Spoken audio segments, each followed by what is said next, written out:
అన్నమయ్య జిల్లా నందలూరు మండలం దిగువీధిలోని వినాయక మండపం వద్ద ప్రత్యేకంగా ప్రొద్దుటూరు నుంచి తయారు చేపించిన 16 కేజీల లడ్డును ఉత్సవ కమిటీ అట్టహాసంగా వేలంపాటను నిర్వహించారు.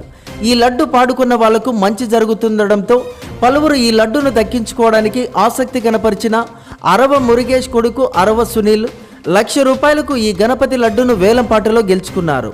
ఉత్సవ కమిటీ అరవ సునీల్ను ఘనంగా సన్మానించారు. ఈ సందర్భంగా అరవ సునీల్ మాట్లాడుతూ, ఈ వేలంపాటలో లడ్డూను మా కుటుంబం దక్కించుకోవడం నాకు చాలా సంతోషంగా ఉందని తెలియజేశారు.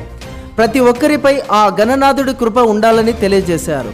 ఈ కార్యక్రమంలో నందలూరు సర్పంచ్ మోడపోతుల రాము, బ్యాంక్ నారాయణ, దారా చిన్నోడు, టీడీపీ నాయకులు గుండు సురేష్, ఈరి వేణు, అంబేద్కర్ వినాయక యూత్, గ్రామ ప్రజలు, భక్తులు, కమిటీ సభ్యులు పాల్గొన్నారు.